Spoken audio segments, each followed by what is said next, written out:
Good afternoon, everyone, and welcome to Live at 4 on this Monday. Hope you all had a nice weekend. How was yours? Very nice. Very nice, good. Kind of low-key, but watched a lot of sports. Well, it was a big sports weekend, and it's a big sports night tonight with the Brewers and the Packers both playing. We're going to be talking about that and the Badgers, what happened to them, and their future down the road here. That's all coming up. But first, here's what's making news on this Monday. Following a fatal car crash this weekend, law enforcement officials expressed frustration with dealing with drunk drivers. The President and First Lady see firsthand the devastation left by Hurricane Michael. And add one more destination to the list of cities that can be reached on a nonstop flight from Madison's airport. Let's take a look outside today. Beautiful fall day, sunny, and it's cool outside. Sky 3 buzzing around, checking out the fall colors. So are we at peak, past peak? No, I don't think we're at peak yet here in Dane County. Not even at peak yet. And it's colder than it looks. Nice and sunny out there. Dana Full is in the backyard weather patio. Snow overnight. Yes, snowflakes last night. It was a little exciting for us. Not going to lie, to see a little bit of snow again. Not too early for us to see snowflakes, but still, we are in the middle of October. Looking at our Doppler radar right now, no concern for any sort of snow for this afternoon. We have plenty of sunshine. It is just a little cooler outside than it may look. The sunshine, a little deceiving for us. Closer look at home again, I promise. No precip concerns for us currently.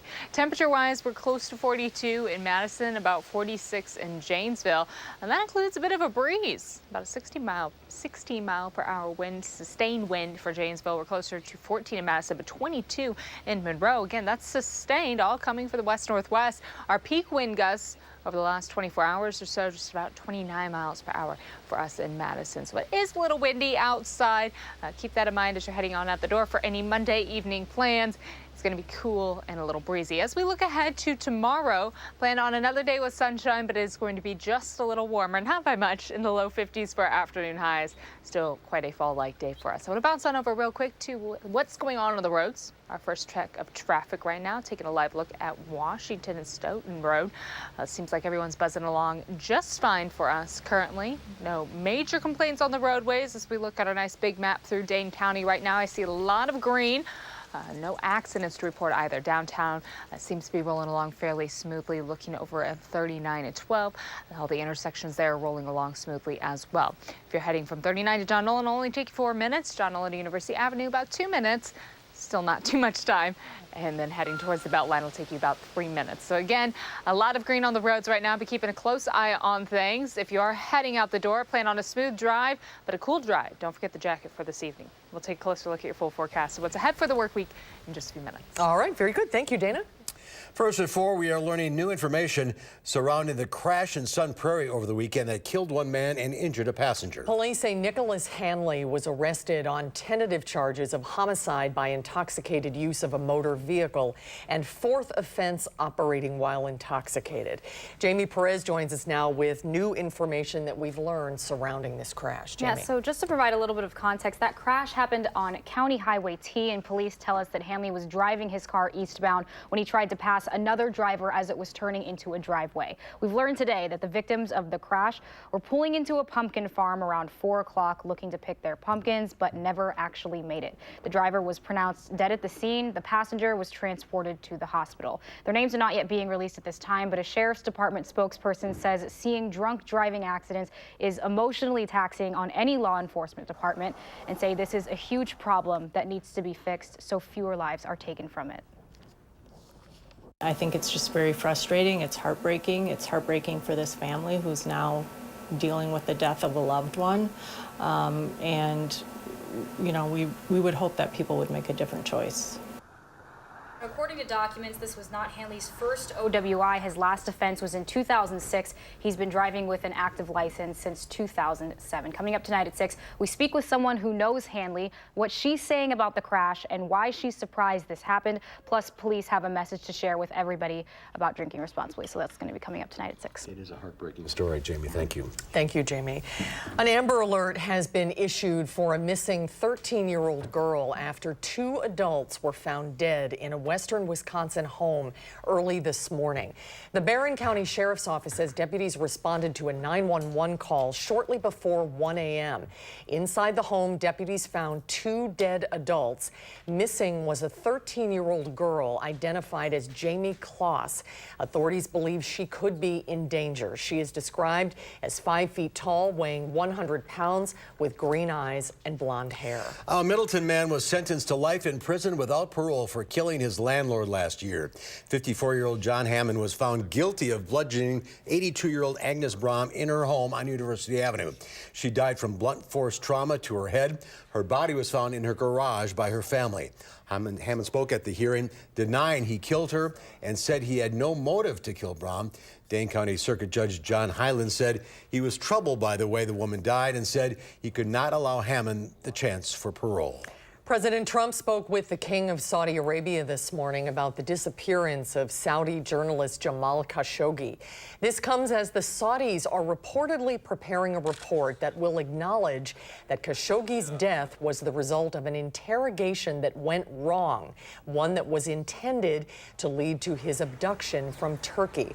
Khashoggi entered the Saudi consulate in Turkey nearly 2 weeks ago and has not been seen since. President Trump told 60 Minutes last night there would be consequences if it's discovered that the Saudis murdered the U.S. resident. If the Saudis were involved in this, you will see some delay in arms sales, despite what the president says. As of now, Treasury Secretary Steven Mnuchin is still planning to attend a business conference in Saudi Arabia this week. President Trump and the First Lady traveled to Florida today to see firsthand the devastation Hurricane Michael left behind. Hillary Lane reports.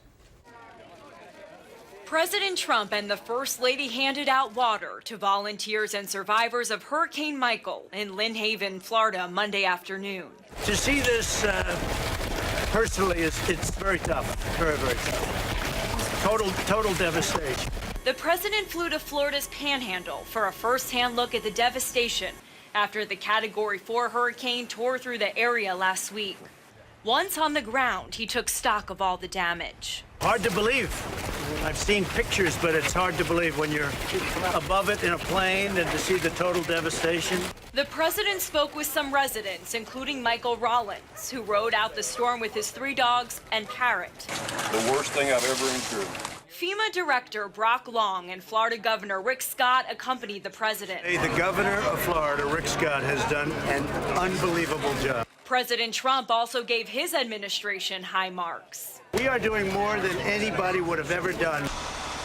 Down the coast, cleanup is underway in Mexico Beach, where Michael slammed ashore with 155-mile-per-hour winds and a 14-foot storm surge, sweeping homes off their foundations. Crews with dogs are still searching for bodies and survivors. It is possible that you will find additional people. Absolutely. Dozens of the more than 200 people who rode out the storm in Mexico Beach are still unaccounted for. Hillary Lane, CBS News, New York. And so far, Michael is blamed for 19 deaths from Florida to Virginia. The president and First Lady plan to tour parts of Georgia later today. The growth continues at the Dane County Regional Airport. Already it has added flights to Phoenix, San Francisco, Tampa, and Fort Myers in recent months. And now another big one. Eric Franke has details. He's here in the studio with us. Eric? Mark, Susan, connecting Madison with the West Coast has been an important priority in the business community in Madison. They added San Francisco earlier this year, which was vital for local tech companies. Now it is Los Angeles, another nonstop to the West Coast that can also connect the city to destinations throughout the globe, including Asia. This will start at the end of March, an Embraer E175, which seats 76 passengers in 3 classes. We're extremely excited about this connection. When you combine our East Coast, our other hubs, Atlanta, Denver, and now our California hubs that we're flying into, you can get pretty much anywhere on the globe with one hop out of Dane County. And these are daily departures at 3:33 p.m. Arrival is 5:48 Pacific. That's a 4-hour, 15-minute flight to get there. The return flight, 9:02 a.m. Pacific, back in Madison with the wind at your back in under 4 hours at 2:57 p.m. Central. Now, that's now 19 nonstops out of Madison. And because flying out of Madison often comes with a little sticker shock for that extra convenience, I checked today, and you can fly nonstop that very first week, a Wednesday to Tuesday trip leaving April 3rd, coming back the 9th. to LAX nonstop for under $400. Obviously, prices will vary a bit based on your travel date. Mark, Susan? That's right around spring break time. It is. Yeah. Going Hollywood. Thank you, Eric. Landing at LAX with your dream in a cardigan. It's a Miley Cyrus song. I didn't get it the first time. I got it the second time. All right. All right, thank you. Another royal baby is on the way in Britain. The baby news broke as Prince Harry and Meghan Markle arrived in Australia for their first overseas tour together. Kensington Palace announced the baby is due in the spring and said the royals are delighted to share the happy news with the public. The baby will be 7th in line to the throne and Queen Elizabeth's 8th great-grandchild. A lot of baby news out of England these days. Happy days. When we come back, the Oscar buzz returns to the big screen. Critics, including our own Will Loper, are raving about First Man. We'll get Will's review. Whoop. And the Brewers play tonight. That's exciting, too. That's still to come. Like we're not launching rockets here.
Welcome back. Florida health officials say a child is the first death in the state during this year's flu season. Doctors say a flu shot is the best way to protect against the virus, but a lot of parents are still skeptical or misinformed about the vaccine. Flu vaccines are recommended for anyone over 6 months of age, but a new national survey shows many parents question the safety and effectiveness. One report shows 53% believe flu vaccines can cause children to get sick with the flu, and 34% believe the flu vaccine doesn't work. You cannot get flu from the flu vaccine. This vaccine and others do not give you autism. Influenza vaccine is safe. Each year we have many cases of influenza among children, and some of those children sadly die, and most of those children are unvaccinated. Last year's flu season was the deadliest in at least 4 decades. The CDC says the time to get the flu vaccine is now, and it recommends everyone get vaccinated before the end of October. Tensions with Saudi Arabia took a toll on Wall Street. The Dow Industrials fell 89 points, closing at 25,250. The NASDAQ Composite Index lost 66, and the S&P 500 was off 16.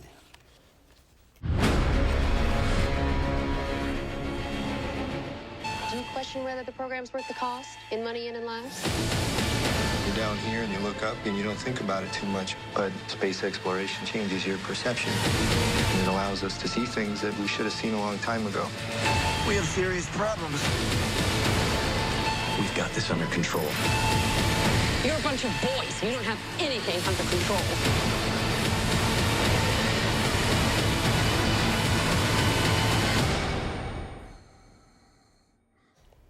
Wow. Wow. That was a clip from First Man, one of the newest movies to launch into theaters. Is the movie about the trip to the moon worth the trip to the theaters? Here to let us know what he thinks is our film critic, Will Loper. I've been looking forward to this one. And you should be, and it lives up to it. First Man has gripping flight sequences. It's a soaring testament to human accomplishment. But it's the small, intimate human moments that make this film a must-see. So Ryan Gosling stars as Neil Armstrong, an introverted man who seems to prefer his time at work more than he does around other humans. We get the training sequences and setbacks familiar to space mission movies like The Right Stuff and Apollo 13.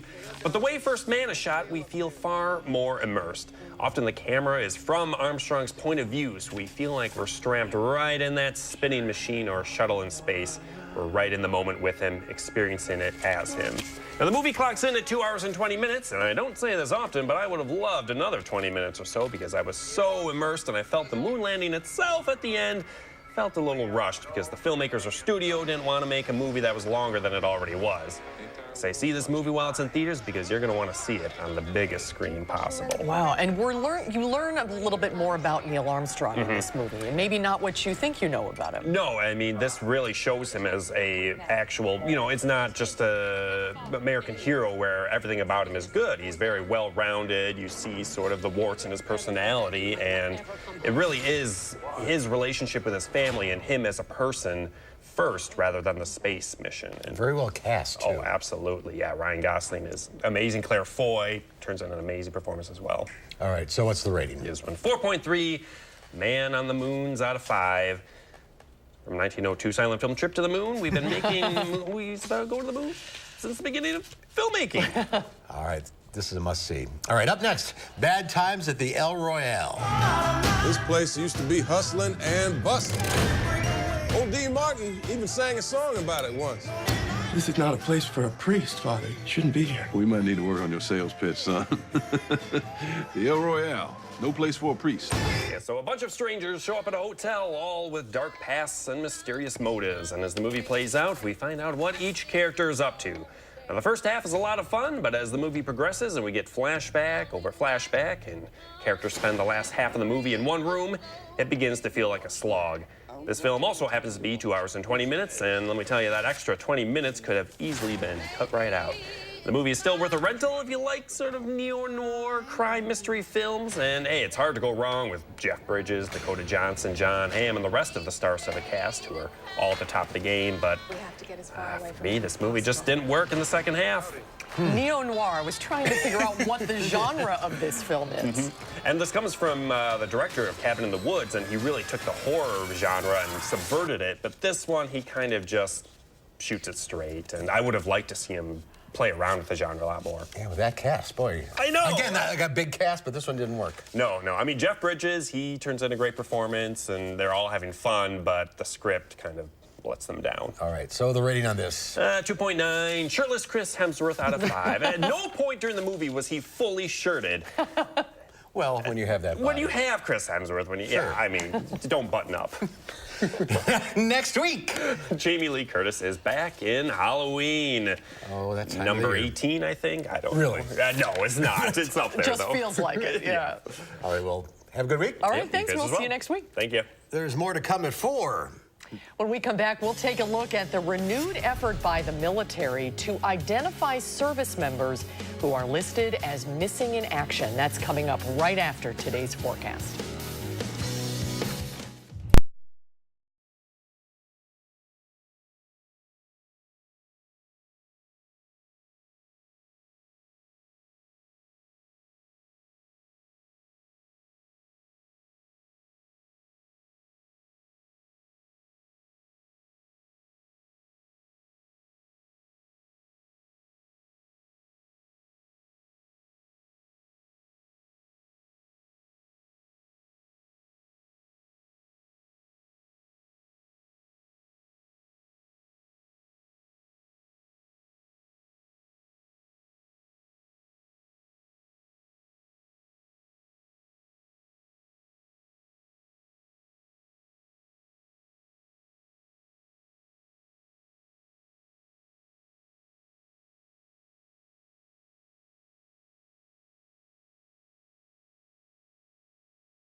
Take a look at this. A meeting at an office in China wrapped up early thanks to a massive python that fell from the ceiling.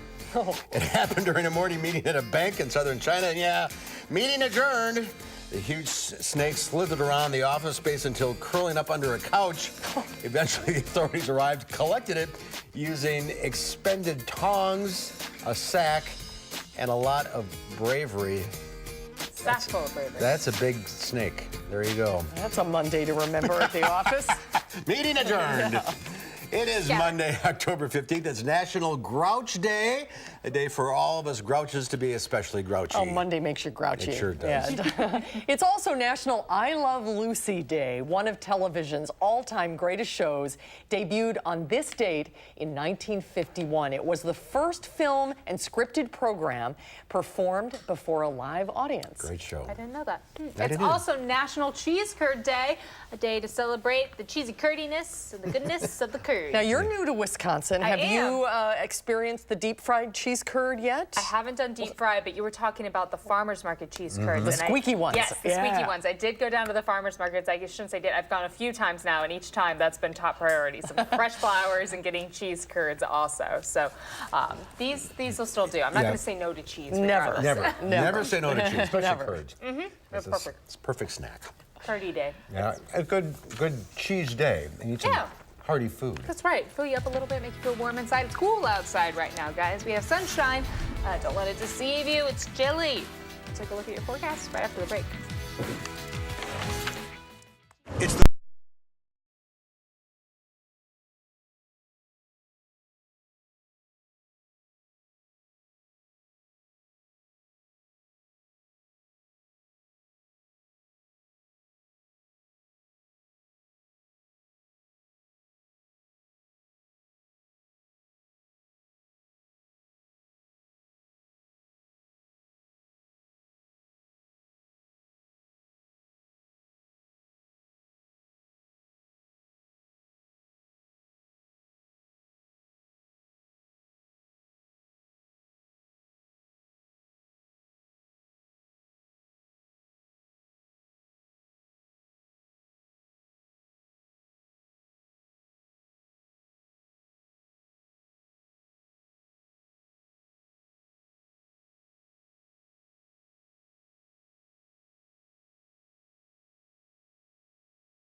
We've had quite a bit of sunshine today. Looking at our Doppler track, no precipitation concerns throughout most of Wisconsin. Still seeing a few little isolated flurries really far north, but nothing for us in central or southern Wisconsin today.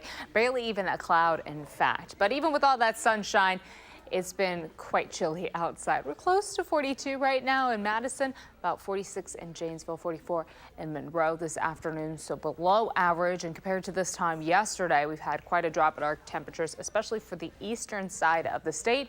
We're a little warmer off to the west. They've warmed up quite a bit in the last 24 hours because of that cold front that slid through right around the late evening yesterday. We were still warm in the afternoon, and now we're much cooler behind that front, of course. Breezy outside along with the cooler air in place. Sustained wind speeds at about 14 miles per hour for Lone Rock and in Madison, closer to 13 in Mineral Point. Again, those gusts, though, in the upper 20s for us. When you combine the temperature with that breeze, our wind chill puts us closer to the mid 30s, even though our actual temps are in the low 40s. So it feels like we're at about 35 in Madison, closer to 30 though up in the Dells. So it is just a little chilly, even for the middle of October. Of course, to be seeing weather this cool. Our cold front is now well off to the west. That was the reason that we did see some snowflakes last night. Nothing accumulating in Dane County, but we did have some snowflakes here at the station. I had some at my house. It's kind of hit or miss on whether or not you got to see snow last night. Cooler air now moving in, coming from the west-northwest. It'll continue to stay cool overnight. We have a little bit of a warm up tomorrow, but we'll still stay pretty well below average. Mostly clear this evening and chilly. If your dog's like mine and whines and begs to get out at 6:30 in the morning tomorrow, please grab the jacket. It'll be close to freezing for us in Madison. A cool night ahead. Same goes for Monroe. We'll be a little closer to the mid 30s towards Janesville. Tomorrow, a few clouds expected, but another day with plenty of sun. Temperatures instead of in the low 40s, closer to the low 50s for us. So it'll be just a little more mild, still below average for our afternoon highs as we head through Tuesday. Overnight, we stay clear again. Wednesday morning, we start off clear. And Wednesday afternoon, we're looking at another day with fairly clear skies, but back to some cooler weather into the mid-40s for our afternoon highs. So no major warm up on the way until we get well into the end of our 10-day forecast. We have all of this cooler air dropping down and sliding east for us still. We are expecting to see cooler air trends for the next several days. Looking ahead past that 7-day forecast into our 8 to 14 day outlook off to the East Coast, they're going to see quite a drop as we head into next week. For us, we'll be a little closer to where we're at right now, actually heading into the start of next week and much warmer off to the west. Our precip concerns pretty much non-existent for us right now. A slight chance for showers as we head towards the end of the week, but again, looking into next week, things are going to stay fairly dry for the next few days. So just cool and dry through the week and into next week in the big picture plan. Right now we've got sunshine, a little bit of breeze. You can see there on the water. Temperatures today barely climbing close to 42, and we should be in the upper 50s for our afternoon highs. Overnight lows again falling close to or right below freezing for us. 31 mostly clear and chilly tomorrow, and the low 50s for our afternoon highs. It'll be sunny and breezy and just a little milder outside as we head into our Tuesday. Marching through the week with some sun. Breezy though for the next several days, in the low 50s for Tuesday, but we're right back into the 40s for afternoon highs on Wednesday. Very cool for the next few overnights. Thursday we're warm again. We won't drop as low as we head into Friday morning because we'll have just a little more cloud coverage building on in.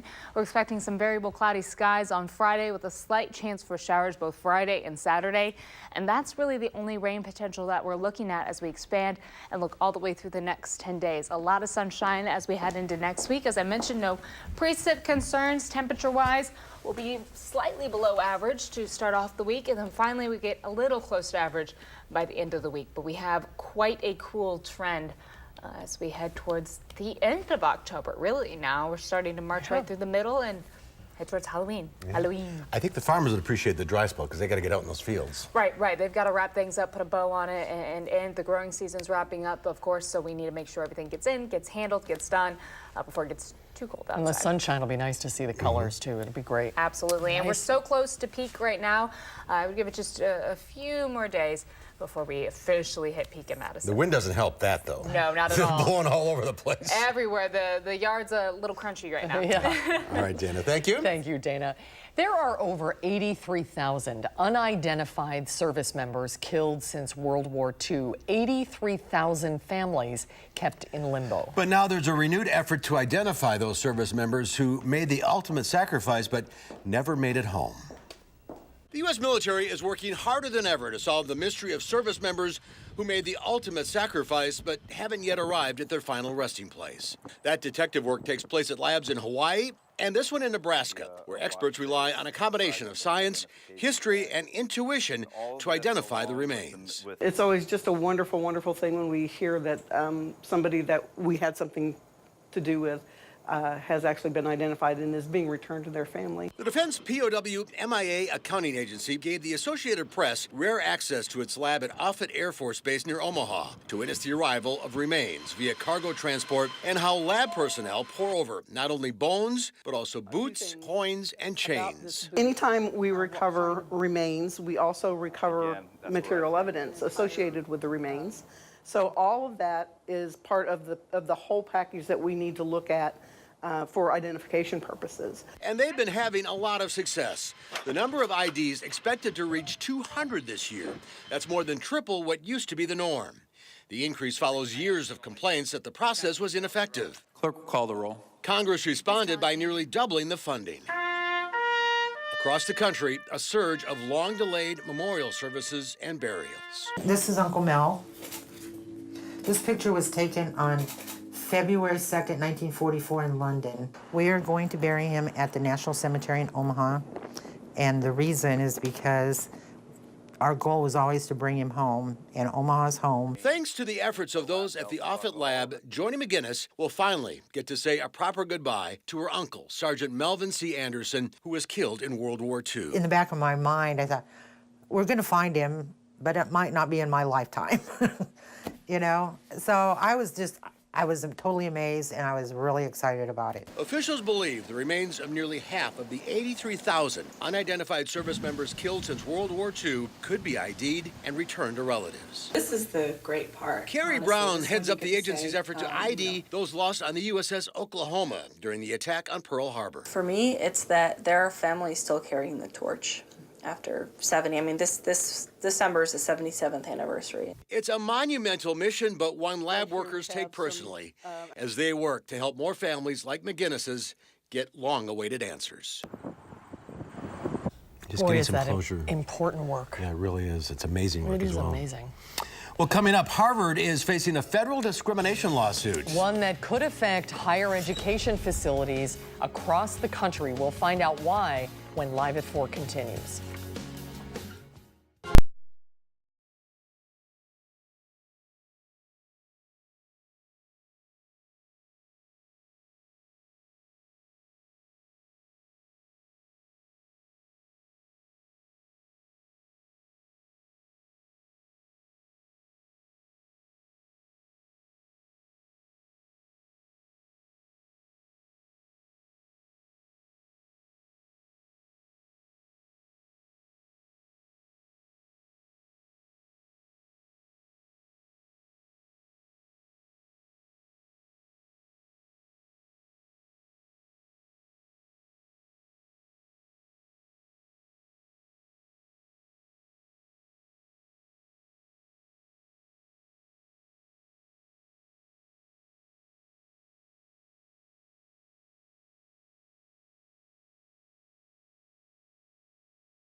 Here's a live shot at Lake Mendota off the shores of the Memorial Union Terrace. Breezy day on the lake. Yeah, look, it's kind of choppy out there.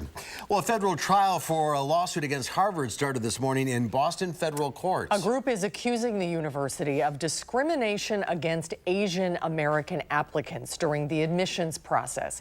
It's a case that could have big consequences for higher education, especially if it moves on to the U.S. Supreme Court. Michelle Fisher reports. Before opening statements inside, silent demonstrators marched outside. Their signs did the talking with a loud and clear message to Harvard. Crystal Liu traveled across the country to show her support. 6 of us came all the way from California. The group that brought on the lawsuit is accusing the university of discriminating against Asian American applicants during the admissions process. We're not against that. Someone should not be providing their racial information, but how is that going to be used is a big question. Harvard denies any discrimination. The school says while it does consider race for its applicants, that's just one of many factors. Race cannot be removed effectively from an application just because it is so central to so many people's identity. Nearly 200 students gathered in Harvard Square to show support for affirmative action ahead of the trial starting today. In Copley Square, the Asian American Coalition for Education held a protest as well Sunday, where demonstrators rallied against affirmative action. I think whether or not you're for or against affirmative action, it's still important to see how affirmative action has negatively impacted Asian American groups, and you can be for affirmative action and still be critical of Harvard in this sense. It's expected to be a 3-week trial, and we will continue to follow it. U.S. District Court Judge Allison Burroughs, who was nominated by President Obama, will preside over the non-jury trial. It'll be very interesting on that verdict. All right. Well, it might be time to fire up your picture-in-picture on your TV tonight. Boy, there's a lot going on tonight. The Brewers play the L.A. Dodgers. The Green Bay Packers host the San Francisco Giants. And we'll talk about what happened to the Badgers over the weekend in Michigan. All topics we'll be covering with Melissa Kim as we're talking sports next on Live at 4.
Overall, things still looking fairly mellow on our roads, actually. I was just looking at the Beltline and seeing a lot of green. It's almost weird in a good way. Throughout Dane County, no major accidents report. Downtown looking pretty okay right now for your Monday evening drive home, bouncing over to 39 and 12. Again, all smooth sailing and all green for us. Drive time's about 70 miles an hour northbound and 65 eastbound, so right where things should be. Heading on over a little closer to Fish Hatchery Road on the 12th, heading westbound, a little slower, about 35, but eastbound still 55 miles per hour. Still a smooth drive for you up towards Middleton. Really the only place that we're seeing a little more red and yellow. A few more people buzzing around towards Middleton right now, but drive time still staying fairly smooth. University Avenue towards Verona Road about 7 minutes. Verona Road to John Nolan only 4, and then heading towards 90 just 4 minutes after that. So again, a lot of green, should be smooth sailing wherever you're heading this evening. Thank you, Dana. Would you like fries with that? Champion Pizza in New York City is offering up a 40-pound pizza monstrosity. This cheeseburger pizza consists of 5 layers of meat, cheese, lettuce, onions, tomatoes, ketchup, and pepperoni, all with a $2,000 price tag. Proceeds in the pie go to help those impacted by Hurricane Florence in North Carolina. Oh, that's nice. Just send the pizza down there, you feed the whole group. Yeah, exactly. The Green Bay Packers face San Francisco Giants on Monday Night Football. And the Milwaukee Brewers face the LA Dodgers in the 3rd game of the National League Championships. And oh yes, the Badger football team hopes to recover their direction after a disappointing loss to Michigan over the weekend. Enough topics to cover a full segment here on Live at 4. And to help us out, Melissa Kim, just back from 2 days at Miller Park. Hi, Thanks Melissa. for being here. Hello. Catch your breath. Wonderful to be back. Yeah, I have not slept a lot in the last couple of days, but that's okay. It's all worth it in the name of sports. So let's start with the Brewers. Yes. They're back in LA. Last time they were there, they lost 21-5 or something? Yeah, Julie Chastain, actually, he's pitching tonight. He did not exactly have the best outing there. In terms of but he's been pitching pretty well in the postseason. You know, he won his game against the Rockies last week, so he should be okay. Today, he actually has a 15-8 record this entire season. The Dodgers are going to start 24-year-old Walker Buehler. He actually also lost his outing against the Brewers when they were here. When the Dodgers were here last time. So this is going to be a grind out of a series, you guys. I really feel that both managers, both Craig Counsell and Dave Roberts, they've both said that they are expecting this series to go to 7 games. And Craig Counsell kind of uses this technique, I guess, this strategy of going through his bullpen. He did that in Game 1. He did it in Game 2, too. He used 7 pitchers in Game 1, which is a lot. But he did give Josh Hader a couple rests in Game 2, so he is expected to make an appearance on the mound at some point today. Wade Miley is the only pitcher that is not going to be available in today's Game 3. He will likely pitch tomorrow in Game 5. So it's all very strategic. You know, they have 3 games in LA, so that's today, tomorrow, and Wednesday. They have to win at least one of these games in the next 3 days if they want to bring the series back to Miller Park. That Game 6, if necessary, would be on Friday night. Okay. All right. And the Packers hoping to get back on track. Yes. You know, it's been a weird couple of seasons for the Packers. I'm not going to lie to you. I know that a lot of Packers fans are used to their winning ways. This season has been a little different. And actually, we just found out that Randall Cobb and Geronimo Allison both will not play today. They're likely to be out with injuries. So Aaron Rodgers is going to have to, you know, Devontae Adams will have to step up, obviously. And, you know, they did draft a lot of these wide receivers, Equanimeous St. Brown, Marquez Valdez-Scantling. So these younger guys, they'll have the opportunity tonight to step in. And Mike McCarthy has also said he expects a lot more from his backfield right now. They haven't been as balanced, I think, with passing and running the ball as much as they want to be. And the 49ers quarterback is out for the season. Yes, actually, so C.J. Beathard, you might recognize him, Badger fans. He played at Iowa. He was drafted by the Niners this past season. So we'll see. Rookie quarterback. Okay. All right. And let's talk about the Badgers. Boy, it was tough, really tough loss. Tough loss at Michigan. They had it, you know, until halftime. But second half, that Wolverines defense that's so highly touted across the country right now, they really showed up. And, you know, Paul Chryst only had a couple of losses in his away games so far in his career at Wisconsin, both at Michigan. Alex Hornibrook really, you know, he did not have his best game, career low, 35% passing for him in this game. And also they have a bunch of guys on defense right now that have been listed as questionable as of today. Isaiah Loudermilk is out, another big guy that they depend on for defense. So they'll have to regroup this week. They have homecoming this Saturday, 11 a.m. at Camp Randall, hosting Illinois. Illinois not necessarily known as one of the better teams in the Big Ten, but, you know, that doesn't matter to the Badgers. Obviously, they're still going to prepare the same way. They still got to get back on their winning ways. They're definitely in an unusual position right now. They're not used to losing. How damaging was that loss for postseason play? You know, it's going to depend on how they play from here on out. There are a lot of people that are saying that if they win out, if they beat Ohio State, who is likely going to be the champion in the East, that they'll have to play again. That's always been their Achilles heel, you know, that Big Ten championship game. But they really have got to step it up in the next couple weeks. They are away at Northwestern the week after that. They have an away game at Penn State, who's not looking as great as they did, earlier in the season. They lost to Michigan State this past weekend. That was a huge upset, and it was, in Happy Valley too. The Badgers will play at Happy Valley. Did the Badgers drop in the standings after this game? They did. They were 15th. They are now 23rd. They were 6th. Yes, they were 6th earlier in the season. That is correct. Interestingly enough, Iowa has jumped into the standings as well. They were above the Badgers in the standings, even though the Badgers did beat Iowa at Iowa. So, it's all a matter of, again, these AP polls, they're great and all to kind of give us an idea of where everyone stands nationally right now. But really all that matters is a couple weeks as we get into the later in the season, what the college football playoff committee thinks. Those rankings are going to be the most important because that's going to determine who goes to the playoff, who goes to the postseason, and where they're ranked. I think a lot of remote controls are going to get a workout tonight. Yes. Set up your laptop, set up your iPad, set up your TV. There's going to be a lot of things to watch tonight for sure. All right. Let's hope for a Brewers win, a Packers win, and Badgers win coming up on. And so there's 3 games in L.A. 3 games in L.A., that's right. So today, tomorrow, and today's Monday. Wednesday. I know what day of the week it is right now. So the Brewers have to win at least one of those. They have to win at least one of those in order for them to have a Game 6 on Friday at Miller Park. All right. Come home. Yes. All right. Fingers crossed. Yes. All right. Thanks, Melissa. Thank you. Have a fun week. Thank you. I'm looking forward to it. Have a final check of your forecast coming up.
And to plan your evening, grab a jacket. Grab a jacket. It's going to be quite cool over the next few hours. Mostly clear. Overnight lows are just dropping from where we're at right now all the way to the low 30s as we head into tomorrow. And then your forecast tomorrow will include sunshine yet again.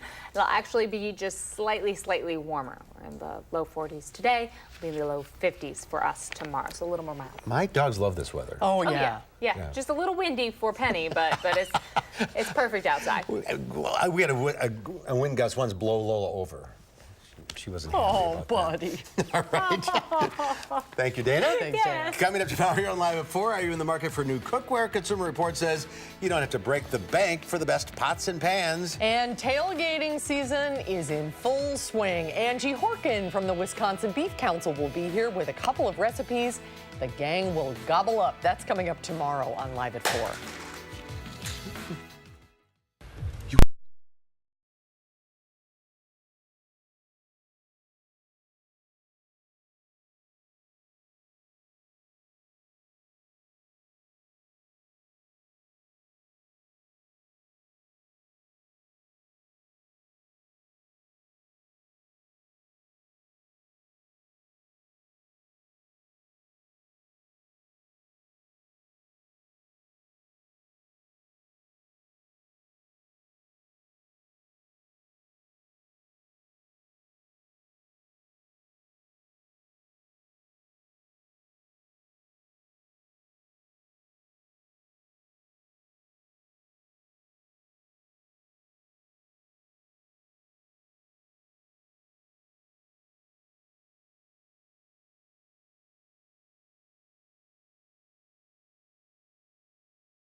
The Packers are playing the 49ers, Yes, not the Giants. I think we said the Giants. That'd be interesting. Football players playing baseball players.